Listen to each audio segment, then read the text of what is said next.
exception to the rule. If you know your health needs to be your primary focus, make sure that your actions and your schedule support that choice. Know this.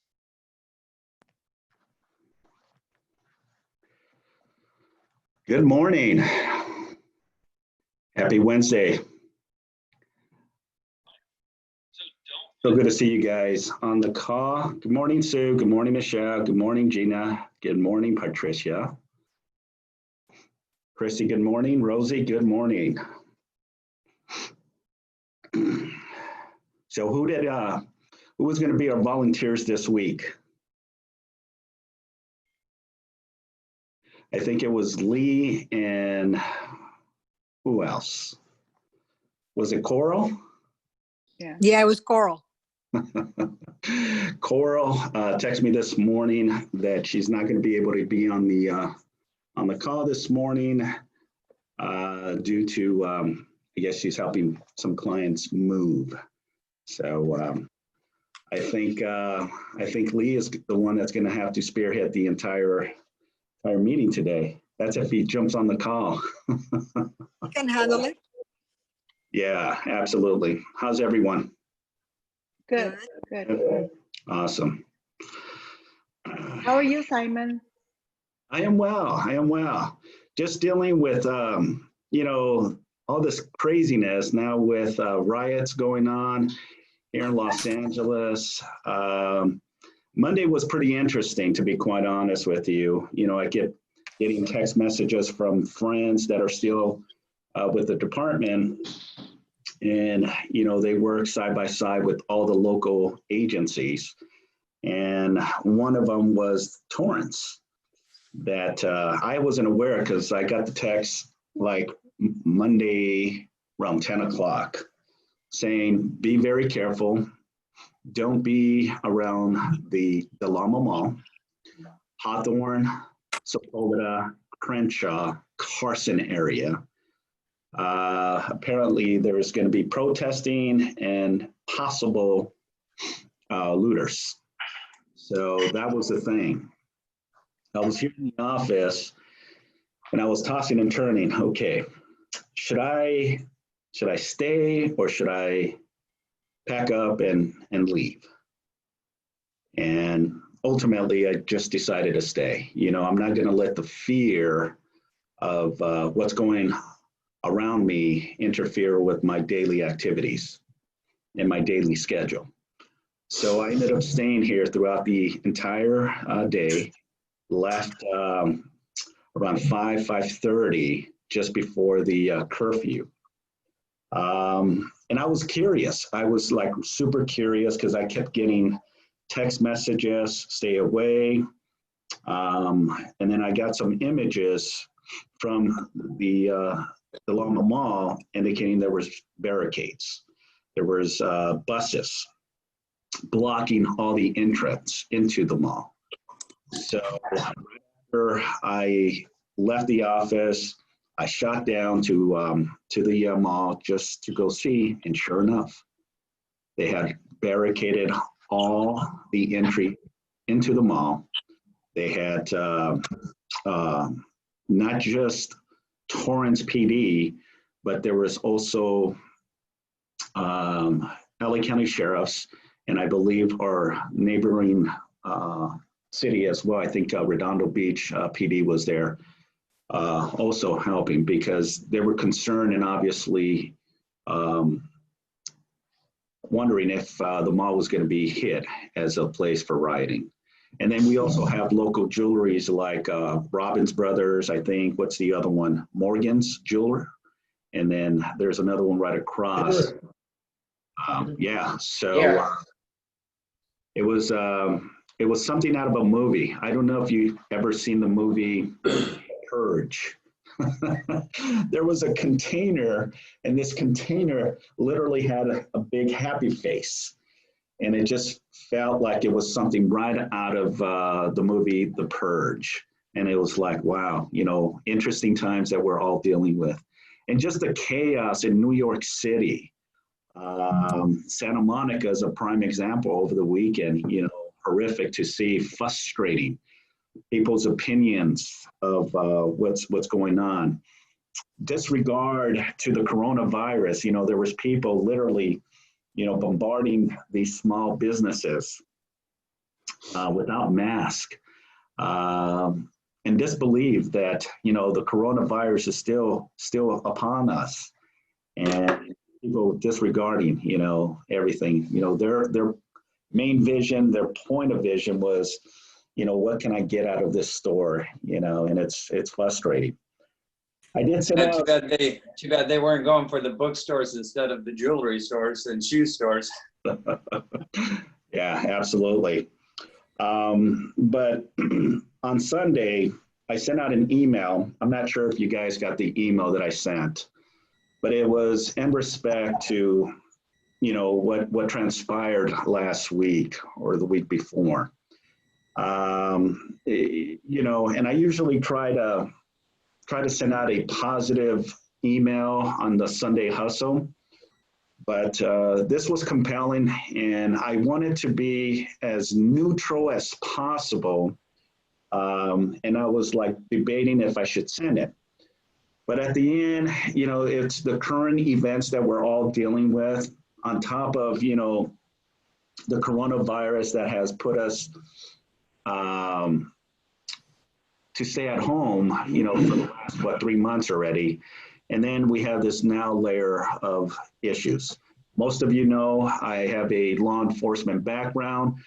And what I saw, and I'm not trying to be any politics or agree or disagree, I'm just telling you from the eyes of Simon that what transpired with the police department was not right. All of us have common sense, and common sense, when someone is saying to you, I can't breathe, I can't breathe, I can't breathe 15 times, I think it's enough, So shame on the officer, but more so shame on the officers that were around surrounding this peace officer, because I've told you before that in law enforcement, there's two components: the survival of the streets and then the survival of the career. I think I mentioned that to you guys. And the officers that were surrounding the officer that had his knee on the suspect should have came to his rescue and said, enough is enough. We already have him on the ground. He's already handcuffed. We have more than enough manpower here to put him in the squad car and take him into jail. Okay, but they chose not to. Instead, they were looking around and not paying any attention to what was going on, and the unfortunate situation where he ended up passing away. Yeah, it's very disturbing, and I see why not just one race, but all races came together. And what should have been just a protest ultimately led to what we're seeing now. We saw it in Los Angeles. We saw it in Santa Monica. We saw it in certain parts of the LA County. And it's very frustrating, and people are upset. People are mad that, what transpired back east. But what's right and what's wrong? And I'm going to give it to you guys to kind of give me your perspective and your thoughts on this as we're all dealing with this. Any thoughts?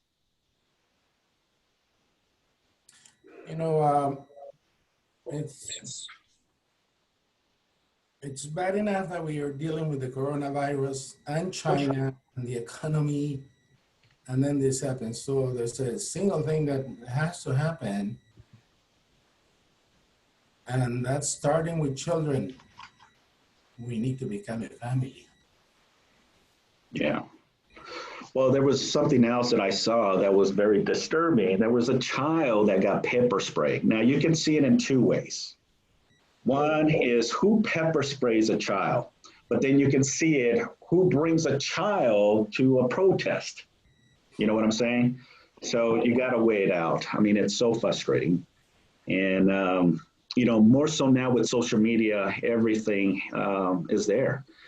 Do we even need the news anchors there? Because everyone has a phone and they just plug away and start recording. So anyhow, I just wanted to, vent a little bit, guys. I apologize that I went off track, but I think it was necessary to hear this because I think we're all facing the reality of what's going on in our area. So, Simon, yes. Nicole, I have a gratitude call with so far it's been a lot with Gina, and today we had a topic where it was really just where gratitude starts by understanding other people's cultures. You find gratitude through putting yourself in other people's shoes, in walking around in their skin a little bit, basically thinking about how it can be for them. And, that's usually when I'm able to take myself down off a high horse, or any horse really, is just to put myself in someone else's shoes. And so I think that, that resonated a lot with who I think the Keller Williams culture is as a whole. Hopefully with each of us is really just put yourself in other people's shoes, and it really helps you find a way to be grateful for them and who they are, and to be also grateful for yourself and who you are, and what you have going on around you as far as your support system. You just start really being appreciative for everything. The small things are the biggest things. And so I think that was important to share with you guys today. Yeah, no, I appreciate it. And I know that you live in Santa Monica, so I was thinking about you throughout the crisis that we were seeing in Santa Monica. So thanks. I'm safe. I'm a few blocks off of Wilshire. It did get close, but we're just staying, paying attention, present. Beautiful. Very good. All right. So let's go ahead and dive in.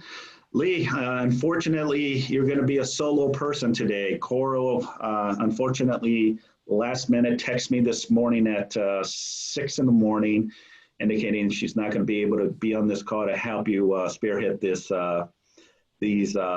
chapters. So we're going to. That's okay. Thank you. My computer is doing some funny things that I look. There you go. It's doing it all by itself. It cannot stand to see me. That's so what happened to me yesterday. It was the funniest thing. I was on an OP call yesterday, and for some reason, the link that they sent me, I clicked on it, and ultimately it asked me to download another app.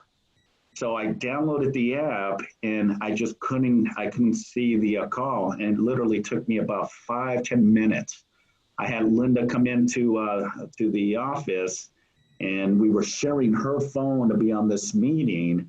And ultimately I figured it out. I had to scroll all the way down and realize there's the link. It was like, We're all learning. I took Bold online, and I have to take it in person because I missed a lot of the latter participation. I couldn't figure it out. After the first time that I was able to get in, afterwards, I couldn't figure it out. So I missed a lot of it. So I'm looking forward to taking it in person one day.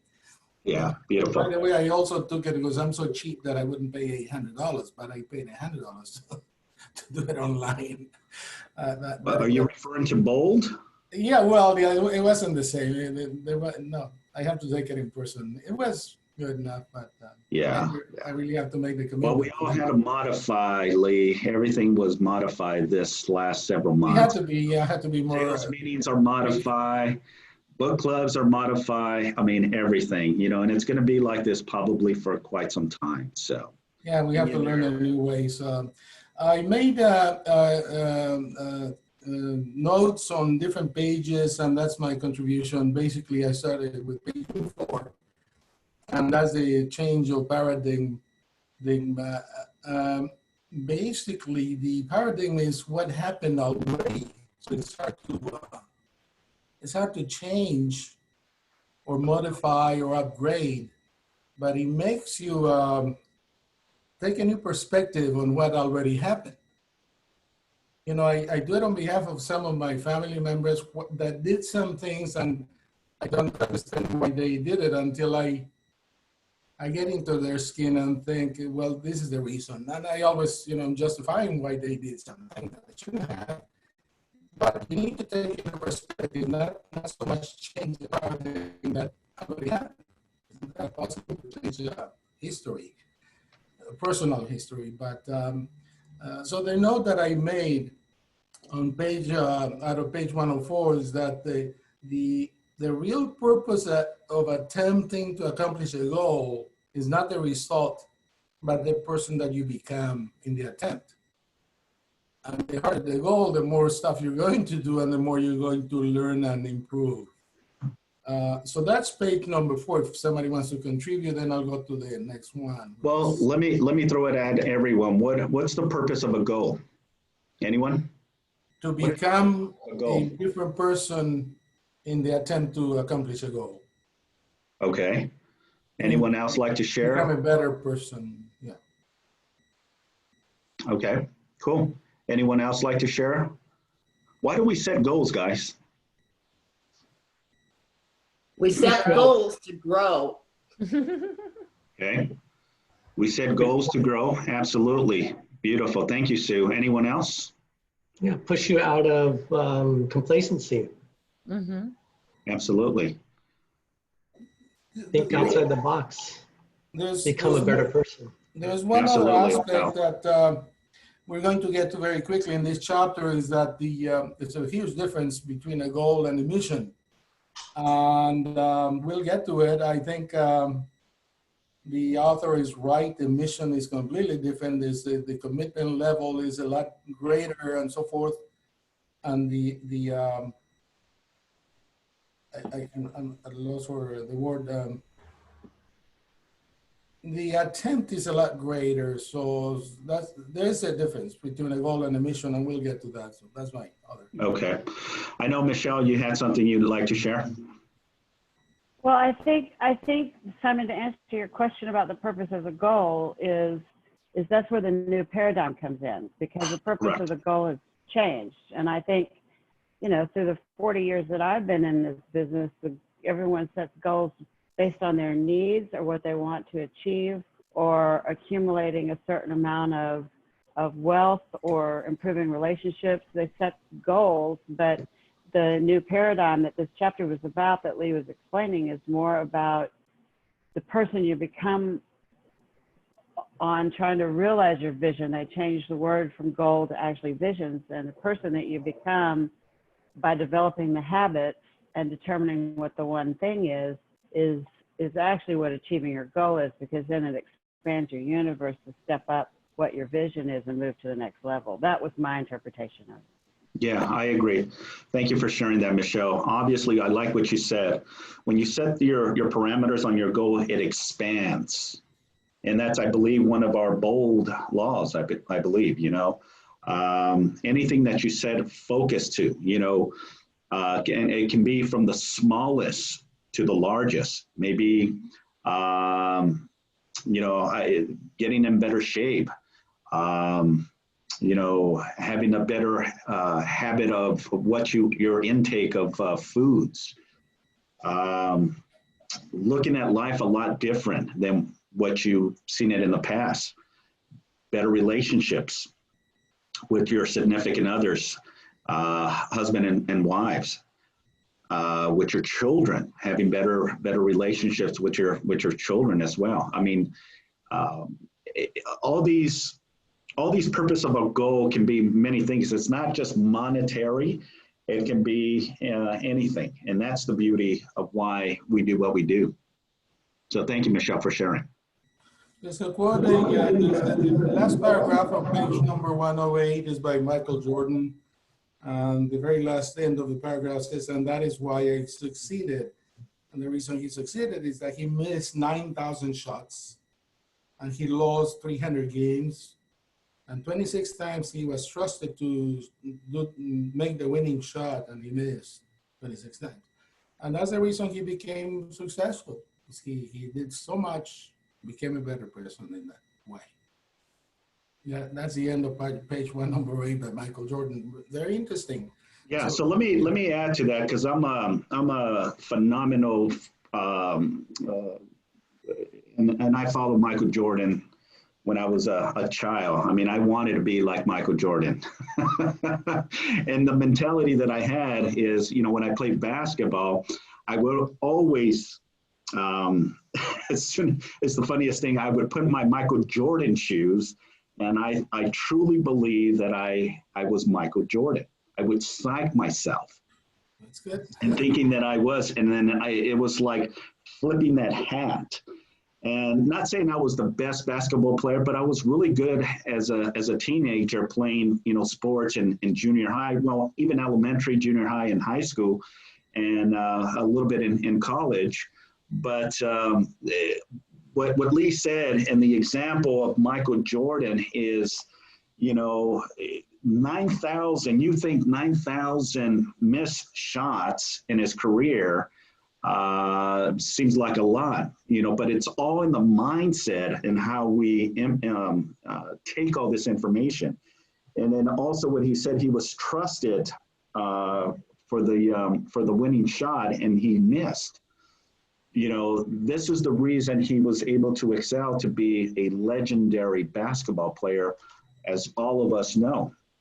There was a series that just happened, The Last Dance. I don't know if you guys were able to see the 10-part documentary of Michael Jordan's, his ups and his downs, his ups and downs throughout his career, from the unfortunate situation of his father being murdered to him retiring basketball at the age of 32, 34, and getting into professional baseball, and then coming back to basketball and then winning more championships. It's just unbelievable. And again, it's all his drive, his vision to be the best of the best. And this is the reason he is MJ. Any thoughts on that? I like my takeaway on that is his view on I missed all the shots. We look at it as a failure. He embraced it. He looked forward to it, and he looked to push beyond that. And that's what motivated him. Really inspired me. Like, who likes to fail and look bad? Most of us don't, and we'll run from that. He does the opposite. He runs to it and says, I'm going to perfect this. I'm going to be better and stronger because of my failures. So he embraces it. Yeah, thank you, Al. There was one thing that I picked up from this chapter was, I think it was failure. What was it? Failure is a fundamental part of a learning process, I think is how it was worded. Failure is a fundamental process, a learning process. And you can take it in a positive way, you can take it in a negative way. I mean, none of us like to fail. I know that. I hate to fail. But do I fail? I fail consistently. But I use that as an avenue to learn from it and process that and ultimately succeed and keep climbing and keep pushing myself.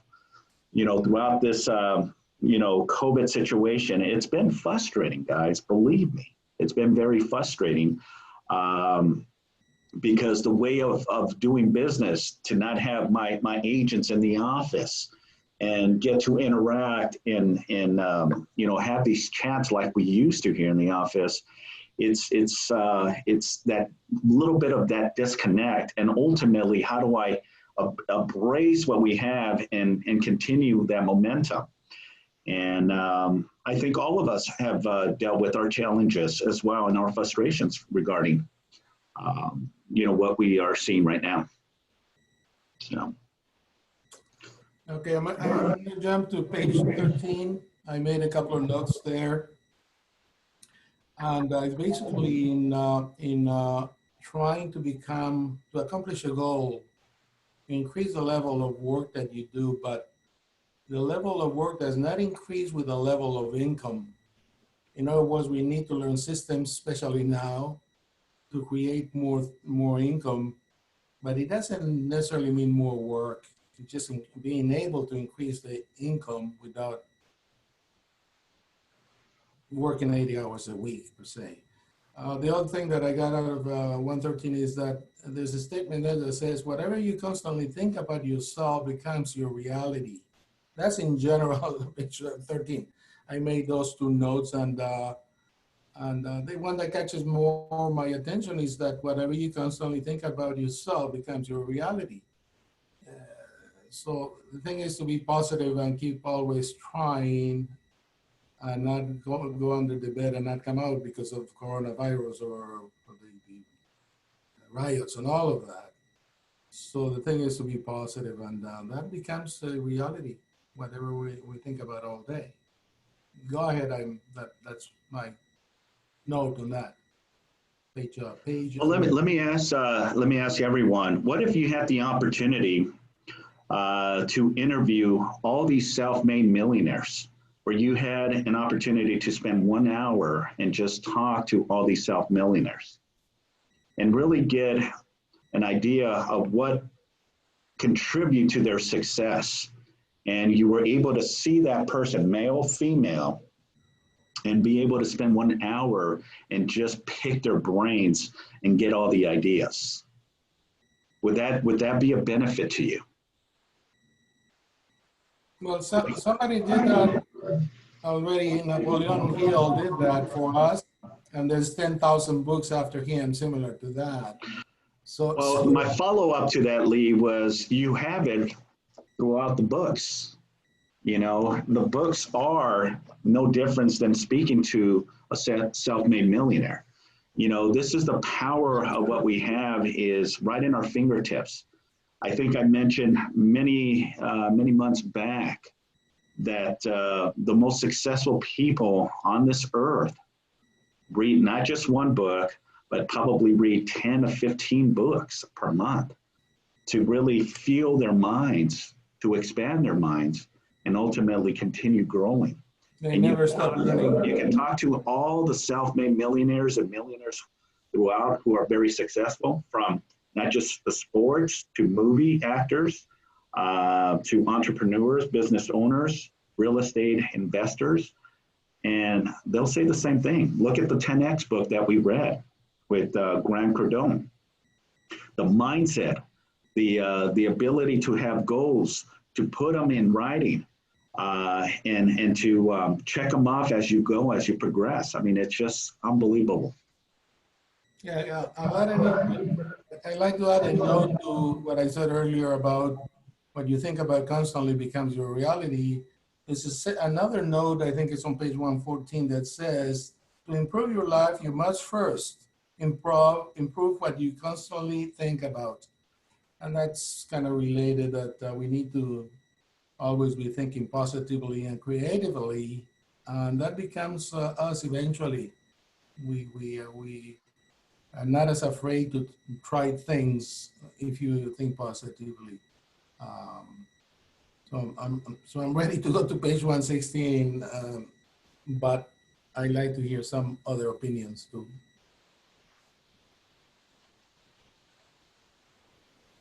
Anybody else? Isn't this become what change the way you look at things? Things will change. Yeah, it's related. It's having a perspective, a different perspective or a positive perspective of things. And that's the paradigm that we try to create. Say it's a new paradigm instead of attempting to change what already happened. It's just taking a different perspective on what already happened. But yeah, it's all related. So I went to page number 16, and there's a note that caught my attention, and I'll mention it. And it's in making calls and trying to make sales. And the quote that I made a note on says, "I completely remove my emotional attachment to the result of those calls." In other words, we're going to be cold calling and thinking that we're going to be rejected. So we need to remove the emotional part of that and just call and call and call and call. And some of those 2 out of 80 are going to be good calls. So all the other 78 don't matter. They're going to be probably negative. So the thing is to remove the emotional attachment. And that's one thing I have always been able to do, to not take things personal when it comes to business. It doesn't matter. They could insult me left and right. I never take it personal. I also have principles. I'm able to walk away from $3,000 or $30,000 without hesitating based on principle. And I've done it before, and I don't just say it. And have I been sorry when I've done the big numbers that I walk away? Yes, and that's when I learn. So go ahead. Somebody has something else about that. So the thing is to not take it personal, at least when it comes to business, and remove the emotional attachment to the result of a call or a contact. Well, if you'd, I'd like to share, it's on page 115, the year that changed everything for him. You know, obviously he was a salesperson for Cutco. Everyone know what Cutco is, right? It's the knives. They come here and have done presentations to us here. But his ability to increase, and that's no different than what we do in our business as salesperson and business owners, is the ability to set those parameters in place. You know, our goals and our expectations this year to do X, Y, and Z. The following year, you know, to surpass at least 25-30% increase in your production, in volume, in your GCI. And that was his goal, from 100,000 to 200,000, but ultimately was his biggest dream, and the pursuit that he wanted was to become an author and to be able to be a motivation to thousands and millions of people. And he was able to do so. You know, again, real estate is just one component that can set opportunities for other platforms. You know, being a phenomenal salesperson will give you the income to ultimately use that income for greater joy, meaning investments, meaning vacations, education, money for retirement. There's so many things, but it starts with being a phenomenal business owner and understanding your craft as a real estate entrepreneur. What I mean by this is look at the bigger picture. Everyone has our own goals and our own beliefs of why we got into real estate first and foremost, but the necessary income that comes. Because I remember as a young real estate agent, I was fed that you can make a 6-figure income. You can get fed to make $1 million or a 7-figure income in real estate. If you have never read the Millionaire Real Estate book by Gary Keller and Jay, that's a hot topic to talk about, because the models and systems that are in there is to help you leverage yourself to be netting $1 million in real estate. Using systems in place, you don't have to reinvent the wheel. The wheel is there. You just got to roll with it and follow the roadmap to success, guys. And this is why I cherish these moments, because we get to all put our feedback, our input into how we can all grow. I learn from you just as much as you learn from me, and vice versa. So this is the reason I love the fact that there's not too many real estate offices that do what we do, is to literally, you know, have the ability to spend 1 hour to mastermind and bring each other encouragements and beliefs to help one another grow and grow our business. So now that we cannot meet in person, that's even more important to have a network of, like right now, to exchange ideas and to get encouragement and to encourage other people to keep on going. It's so tough right now. It's crazy. I'm going to move along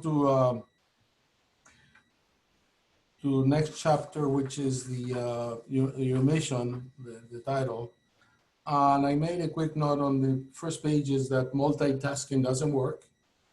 Multitasking prevents one from developing the ability to prioritize and focus over an extended period of time.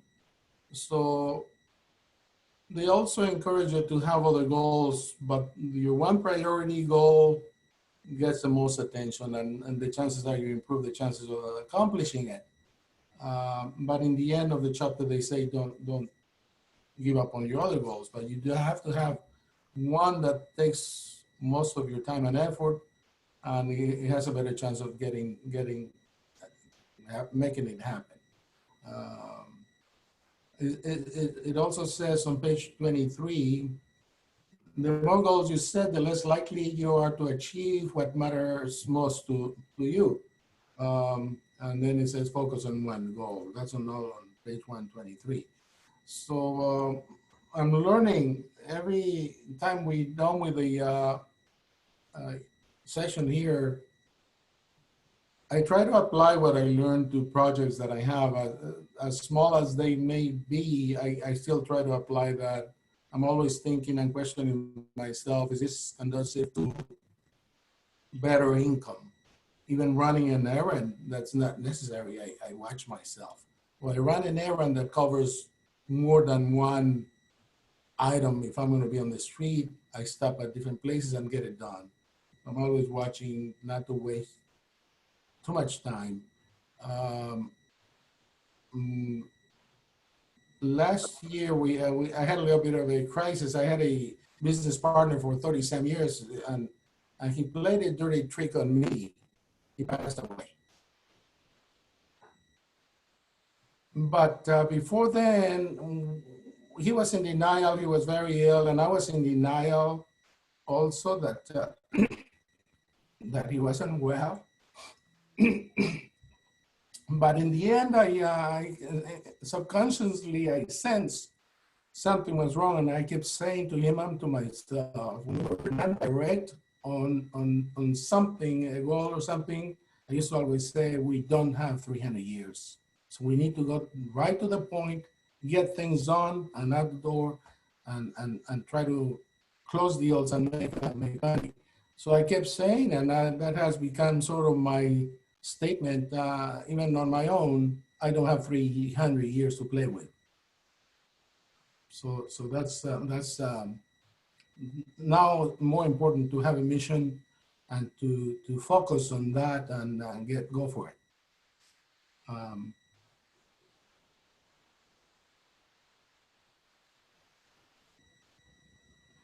Okay, I like to then continue on page 125.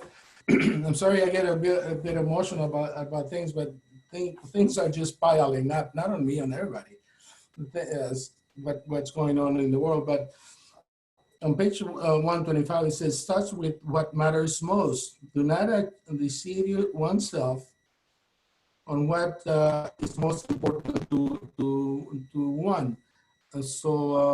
We cannot deceive ourselves. This is what's most important.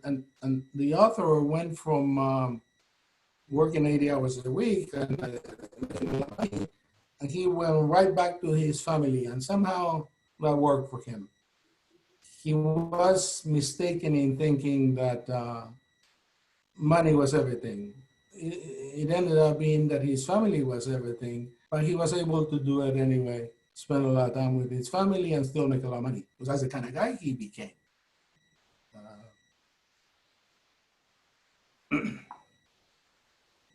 So go ahead and give us some feedback, and I'll go to page 126 after that, if anybody has anything else. You know, I've always said money is not everything, but it's the first thing. Is the first thing, and then from there you can accomplish a lot of things. So it's always money, but then there's a family and health and all of everything else.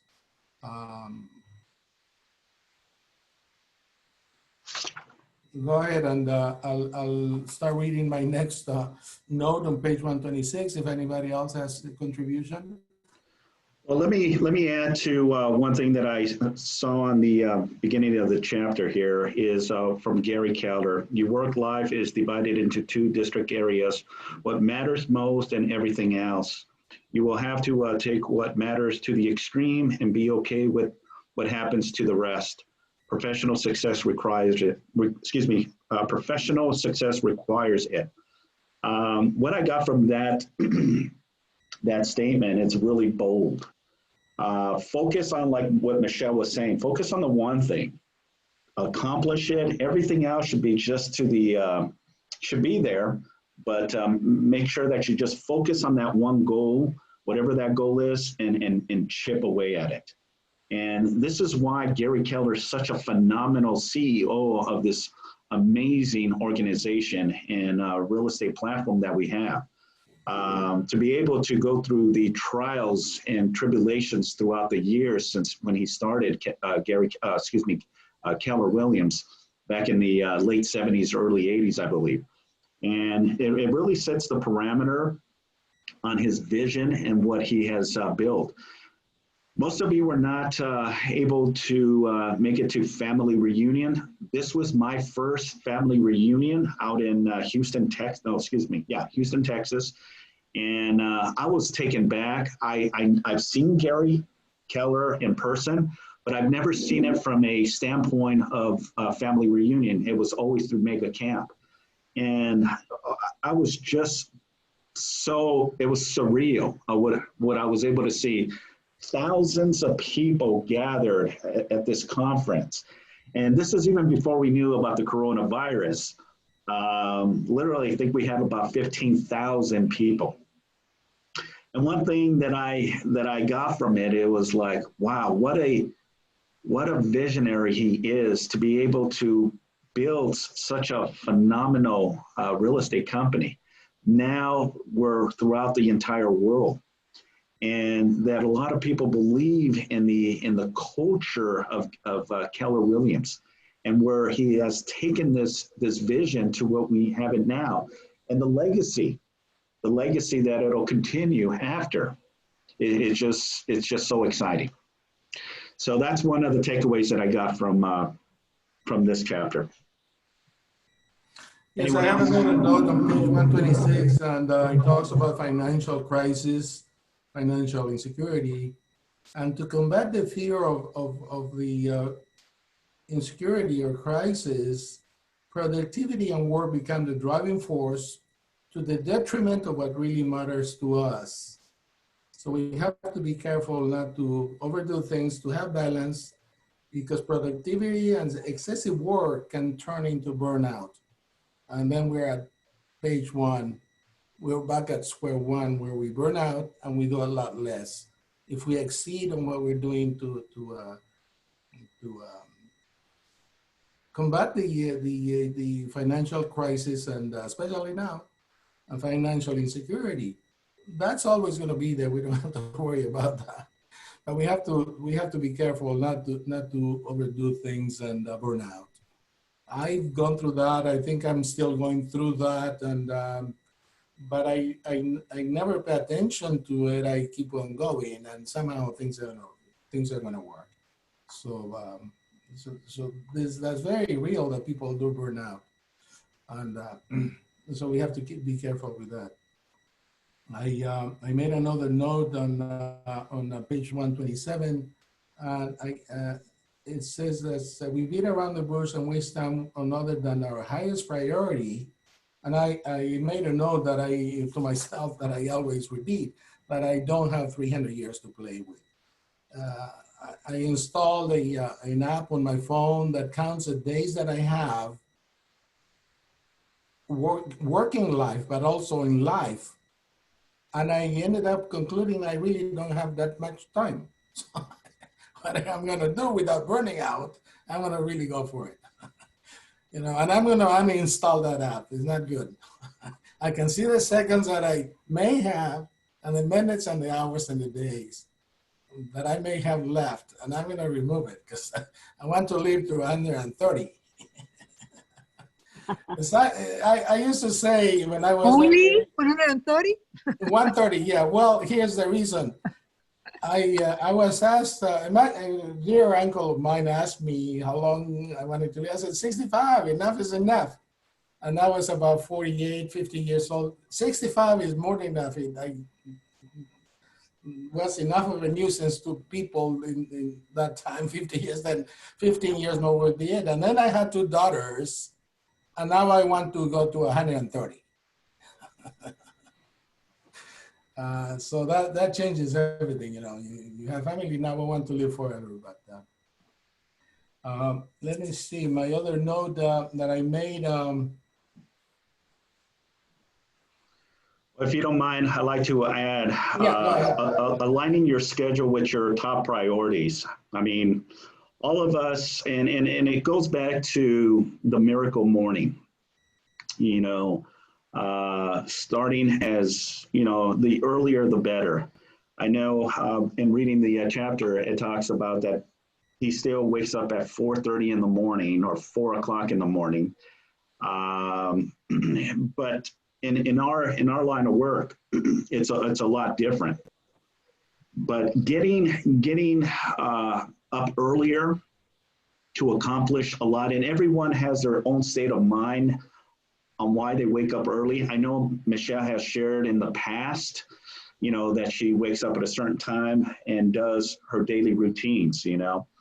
But it starts the platform of your whole day. And the beauty of the Miracle Morning, if you have not read it, it helps you to align and achieve your list of goals, just like Gary Keller has mentioned, but more so to schedule your priorities. You know, and I'll break it down. You know, getting up in the morning can be, you know, spiritual. It can be physical, maybe, you know, working out 30 minutes, 45 minutes to an hour, getting that heart rate. We all need some type of cardio. If it's, you know, getting up to go for a quick little walk, 3-mile walk, not even 3 miles, just around the block. Doing push-ups, sit-ups, you know, something to get the momentum and get the blood flow. Because remember, when we rest, everything slows down. Our heart rate, our lungs, everything, our blood flow. And eventually, when you get the momentum, always start with a glass of water, you know, to hydrate the body, hydrate the organs, just like a vehicle. And I've used this philosophy. You know, don't just start the car and take off and go 100 miles. Because remember, the oil sits on the oil pan. It takes a while for the oil to lubricate the internal aspects of the engine. No difference than our bodies, guys. You always want to start with hydrating our bodies with water. And that starts the metabolism that helps us maintain that level of alertness, but also the ability to be flexible, the joints. You know, as we get older, everything seems to hurt. You know, I remember when I was in my teens and 20s, you know, I was invincible. And now I get up with aches and pains, you know, and it's okay, it's that time frame. But all that can be eliminated by proper stretching, proper hydration, proper eating. And I always use Al because Al is just a prime example, and I can just pick on Al because he's very conditioned. You know, he's very lean, but he has a very tight regimen that he does, you know, physically, mentally, you know. And I use him as an example is because, you know, I see him as a true leader, just like I see all of you on this call. But one of my weaknesses is getting back in shape. You know, I try and then it's like I fall back, and then I try and then I fall back. But it's not about falling back. It's about getting up and continuing going forward. You'll get there. You'll get there. So, you know, going back to the book and aligning your schedule with the top priorities. What are your priorities on a daily basis? You know, we can make excuses, or we can take the appropriate action and and continue going in the direction of whatever your goals and your accomplishments that you want. You know, and this is why having, you know, these mastermind calls to really get an idea of what everyone's opinions are, because all of your opinions are an example of how we can all grow from it. I'd like to add a little bit to the beginning of the your statement that you know, people get at 4 in the morning. You have to make your schedule according to your own personality, because I'm never able to wake up when it's dark or get up when it's dark. But I did make it a point that when the sun is out, I better be up. And that's a lot easier for me to just get up and get going when the sun is out, and then I feel a lot better. As far as exercising and all of that, we need an accountability partner, because you're not ready to go. You're going to be getting the call, let's go, and then you go. So it's easier to do that. I do a lot of on my own cycling. I did get a coach, fitness coach, right before the corona, and then I had to stop. My daughters demanded that I stop going to the gym, a private gym, not expensive, but I had to stop because they demanded that. So as far as goals or missions, they need to be written down, and then there's a guy that's called Brian Tracy that has a method of writing down the goal and then 10 items that you need to do to accomplish a goal. Who do you need to meet? What do you need to learn? What systems and methods to accomplish a goal that you wrote down, whatever it may be. But you need to write down a list of at least 10 things that you need to get into to accomplish it. That could be systems, people you need to meet, contacts that you need to make, and so forth. So if anybody else has suggestions, but the number one thing is to write it down and then go from there and commit to it and change it from a goal to a mission. I haven't wanted to do that because it does take a lot greater commitment, if I call it a mission. And I understood it according to this book that way. If it's a mission, it's like a life mission. And then until it gets accomplished, then go to the next mission, which is a big deal also, the one that follows. I'd like to bring up something on page 129. I made a note, but please, anybody else has an opinion on schedule and daily routine? Let me jump then to page 29. He talked a lot about his family, his kids, and how he wakes them up, and he's very loving with them and so forth. But the one thing that got my attention is that he tells them how much he loves them and all of that. And I'm not necessarily that kind of person, but one day I got a call from my cousin who lives in Washington, and she started the conversation this way: "It's your favorite cousin." And either I didn't realize she was, or she became my favorite cousin because she said it. Okay, so expressing what you feel, particularly to close family, is very important. I'm not that kind of person that, even though I do it in a different way. I may treat them to a dinner or something, and that's my way. But if you say it, if you're able to, it's a lot better. It's just like talking with children. They never listen, but they're always listening. And the more you tell them, the more they're going to remember what you're saying every day. And one day when they're 30, they realize you taught them all of what they know, a lot of what they know. But saying it is very important. So that's my point from the call from my cousin that said, you know, and what's funny, I call her more regularly than other family members. I feel closer to her because she said it. She said it. I didn't say it. It's your favorite cousin calling. So, okay. So anybody else on that? Even though most people are very expressive and with family members, so keep it that way. It's a great thing to do if you do it daily and every time you have a chance. I know that that Sue is a hugger and I miss her when I am not around. I at least, and I really miss that. I miss everybody in the office, by the way. But so let me jump because we're going to be running out of time pretty quickly. I'm going to jump to page 131. And it says to have clarity on what your priority is, even though priorities change, but we need to have clarity. I'm guilty of that. I really don't have a single one that's so strong that's my number one. I have like 3 or 4. And then I want to share some of the notes that I made on the exercise they ask you to do.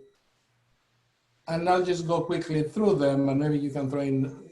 I'm actually a shy person, so I really don't expose what I do personally or any otherwise, but in this case, for the sake of— Did I hear that correctly? You say you're a shy person? Yeah, very much. I don't believe it. He is. No, by the way, I last week I said I was in the jewelry industry and so forth. I never tried to sell anything and people came back to me. And then I said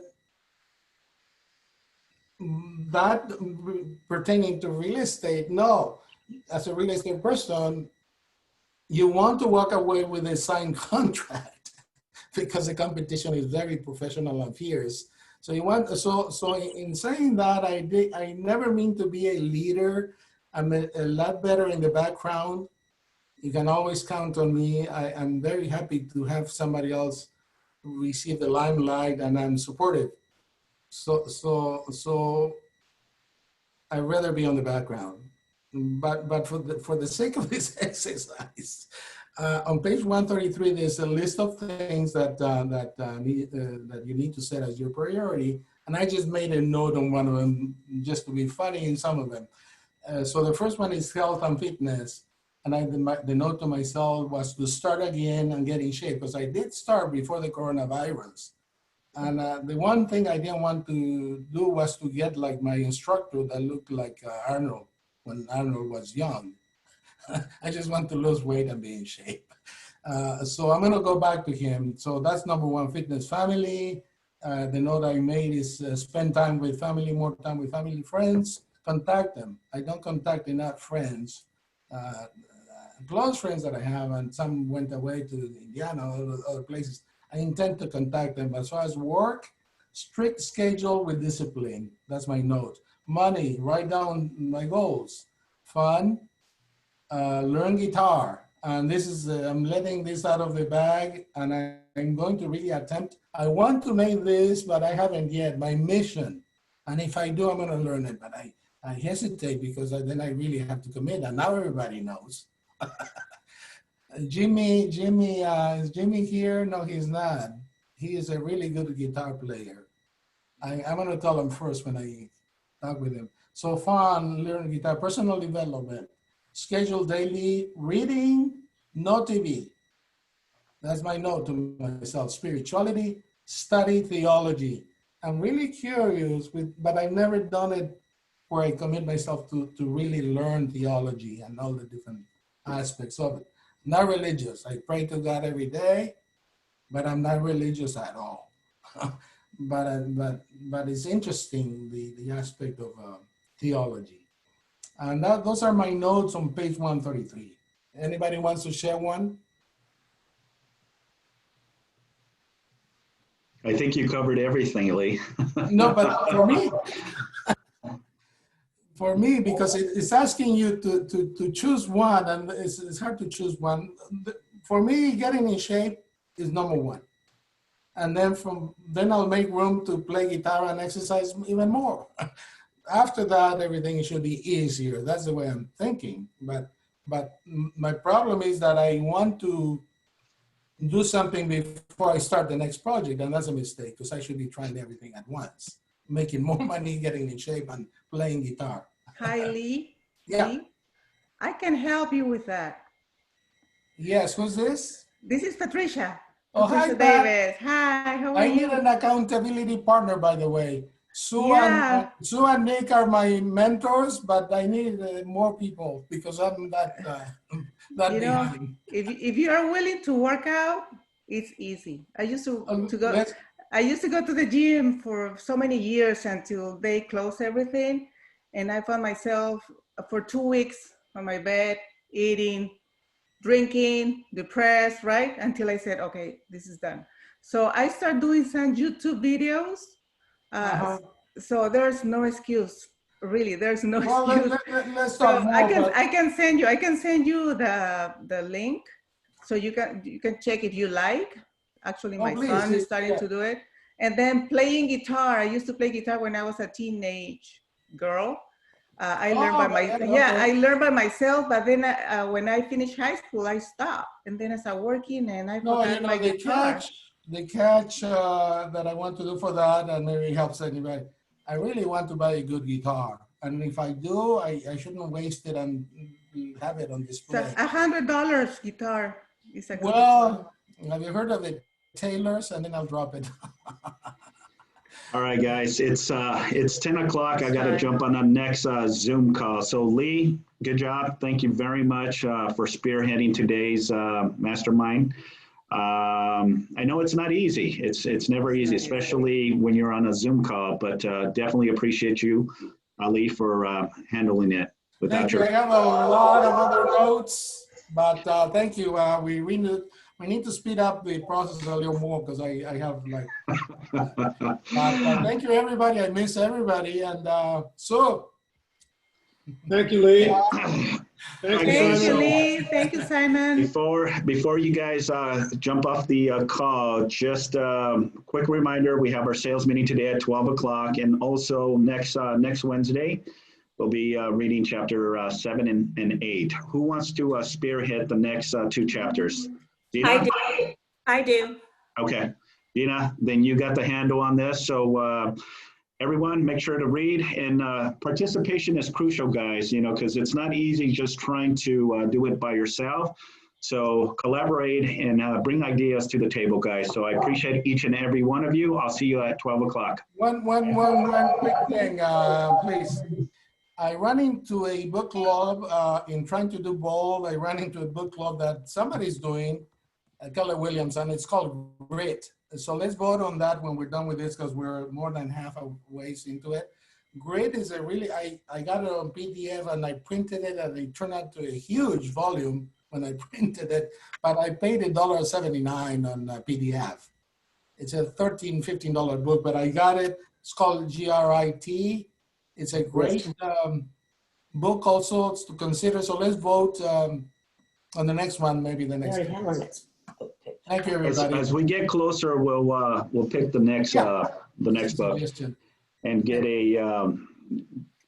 get feedback from everyone on the group. So, all right, guys. Thanks again. Have a wonderful day. Be safe out there, guys.